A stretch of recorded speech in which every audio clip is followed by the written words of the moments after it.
Alright, so today I'm going to be showing you guys how I created this hand fire effect in After Effects. It's pretty simple. I'm just going to break it down for you guys without talking too much and get straight into the effect. So the first thing you're going to want to do is duplicate your main footage, and then we're going to name it Roto for the hand, and then from there we're going to add a levels effect so that we can add some more contrast because it's log footage, and then we're going to double click and go into that layer and start rotoscoping out the hand at the point where we want the flame obscured by it.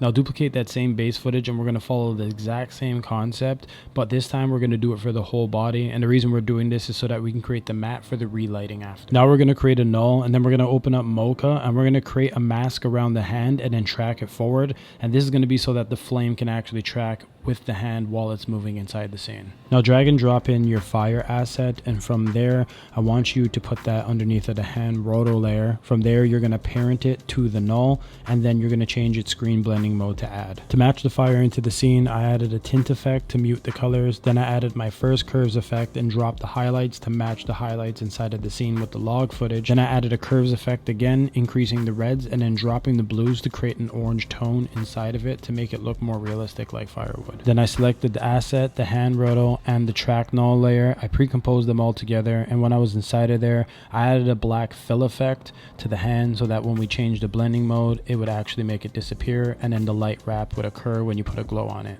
Now going back into my main pre-comp, I changed the screen blending mode back to add, and then I added a deep glow so that we can get the glow effect on top of it, and just adjusted some of the settings so that it matched into the scene more fluidly.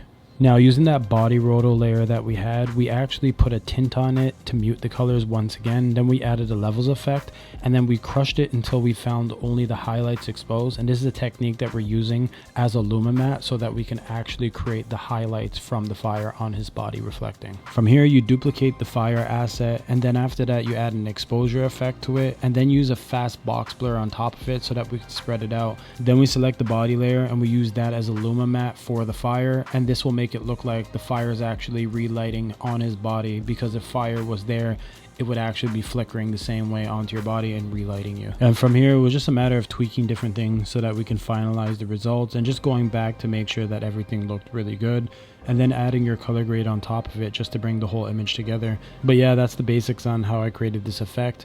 I'll be creating a really in-depth tutorial showing you the color grading process and stuff in a course that we're making online. But if you guys like this, make sure to comment, like, share, subscribe, and I will see you guys on the next one. Until then, keep creating, man.